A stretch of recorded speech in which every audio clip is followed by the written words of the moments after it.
Welcome to the Career Refresh Podcast. I'm your host, Jill Griffin.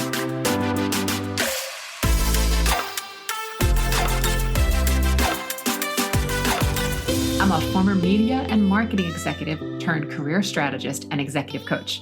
I spent my career working my way up and through the ranks of global organizations and startups, and today I show others how to do the same. Join me each week as we discuss the strategies and actionable steps to leverage your strengths, increase your confidence, and develop your career well-being. Ready? Let's do it.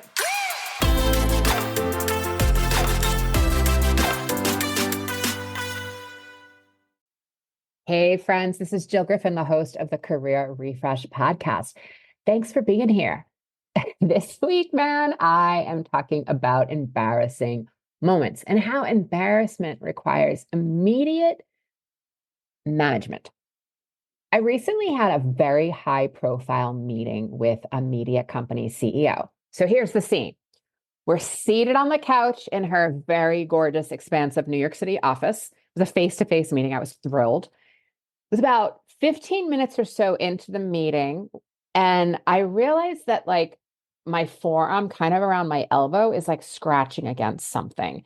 I'm like, what is that? But I'm in the conversation, but I'm now being distracted because I'm noticing something. So I just kind of move my palm and go and feel, and I realize that it's a tag. It's the washing instructions tag that's on my blouse. So in this moment, fresh from the dry cleaner, they had put my shirt inside out, clearly didn't notice it, put it on, and now I'm actually wearing my shirt inside out.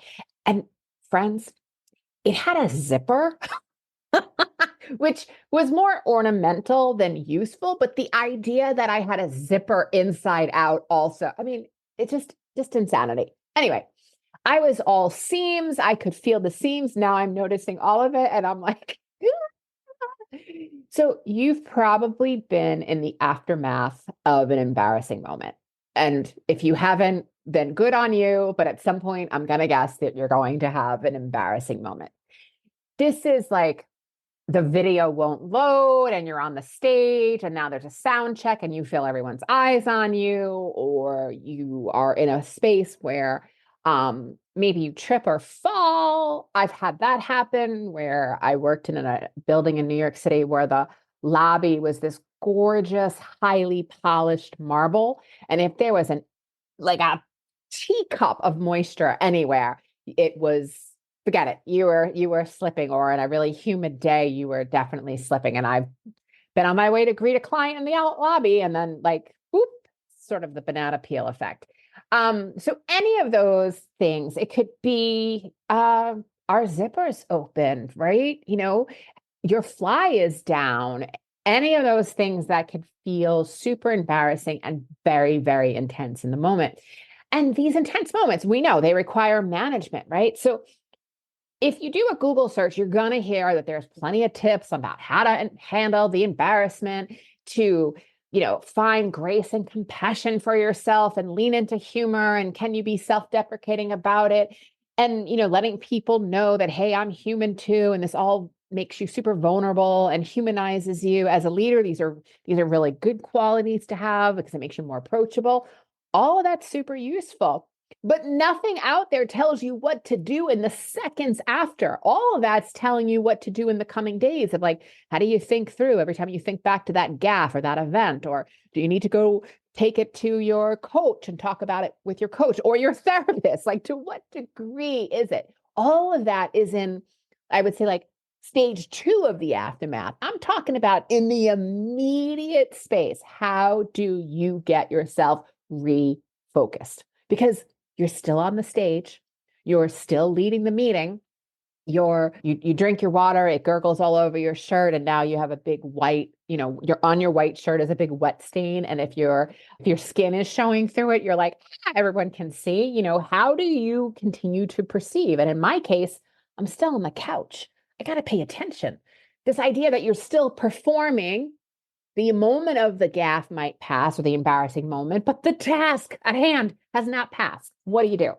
So the first thing I'm going to tell you to do is this is a shift. So when you have an oh shit moment, this is when you go, oh, shift. So I want you to shift your focus from your mind. That's like, oh my God, did they see this? Did she see the zipper? Is the seams there? Blah, blah, blah, blah, blah. All that very normal, very typical thing that our brains do, because our brains are doing what it's supposed to do, looking for the danger and trying to figure out, how do I fix this? I want you to shift from your mind into your body. And some ways that you can do this in a split second is you can feel the sensation of your feet on the floor. In my case, I'm sitting on a couch. It was sort of like a new Bucky feeling. I could feel the sensation of the couch, like getting out of my head and getting tactile, getting the physical sensation. You can feel the breath. You can feel the sensation of air coming through however you're breathing, whether it's on your nostrils or whether it's over your tongue and through the back of your mouth. Just something to get you out of your brain. It's giving yourself a beat to just refocus.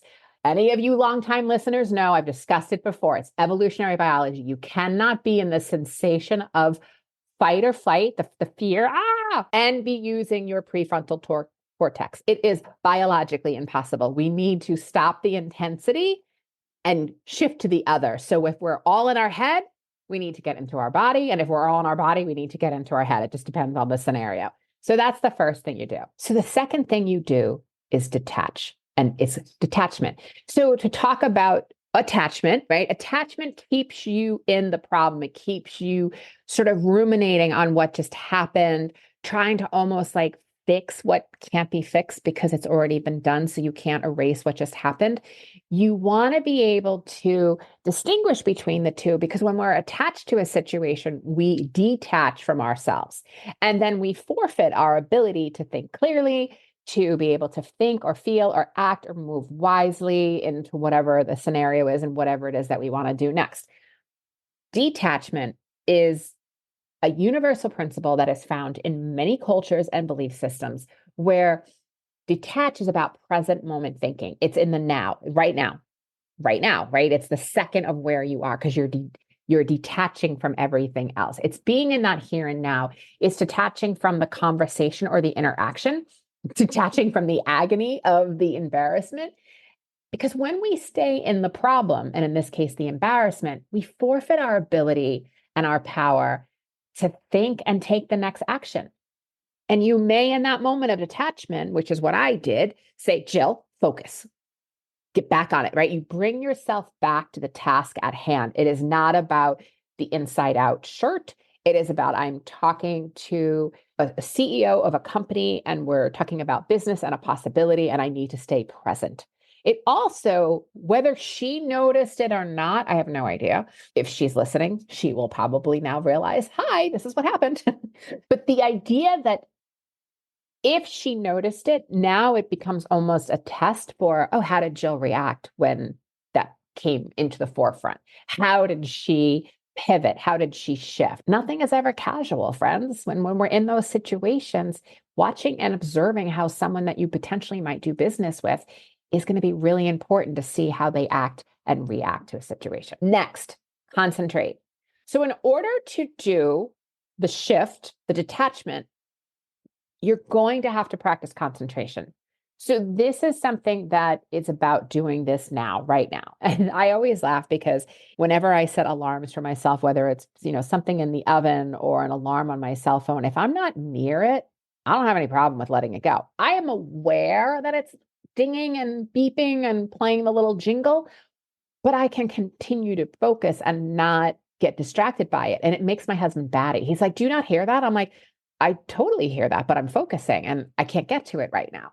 So it's understanding that you have to practice concentrating and refocus yourself constantly. And you do that through two ways. One, meditation. Again, longtime listener, you've heard me before talk about meditation, because meditation is a time-honored technique for awareness, compassion, and concentration.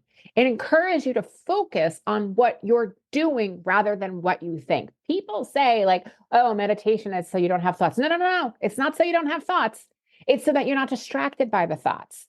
It's the idea of like fluffy clouds going by. That's great, but we're not going to run with every cloud. We're not going to look for the animal shapes in the cloud. We're just going to be aware that there is a cloud also known as a thought, and come back to ourselves. So mindfulness, which is one of the major benefits that you get out of meditation, encourage you to focus on what you're doing versus what you think. And mindfulness helps us focus. It helps us develop precision and concentrate. The next thing that you also need to do in order to know how to pivot in these moments is to train your brain. This is about engaging in brain boosting activities and skills. This could be learning a new language. It could be solving software puzzles. It could be playing Wordle. It's ways to improve your concentration, your memory, your processing, and problem solving abilities. When you improve your concentration, you're able to, again, refocus so that when the moment happens that, oh God, the embarrassing moment happens, what are you going to do next?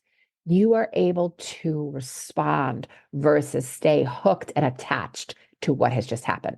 And you've seen this, right? Professional athletes have spent hours practicing and learning and improving upon their concentration because when they're on the court or the field or the pitch or whatever it is, right? There's fans, there's crowds, there's media, there's attention. It's hard sometimes to pay attention. If they're being distracted by all that, they have to detach to come back and focus at what's hand, right? And that ability to focus is what we do to achieve that excellence. And learning to concentrate will help improve your overall performance so that when this inevitably will happen at some point, you are able to respond. You're gonna say shift and take a breath. You're going to detach. You're going to practice concentration, and doing that, practicing concentration through meditating and training your brain so that when something like this happens, you are ready. Friends, I always love to hear from you and hear what you think. You can email me at hello@jillgriffincoaching.com. And as always, I thank you for being here, and I'll see you next time.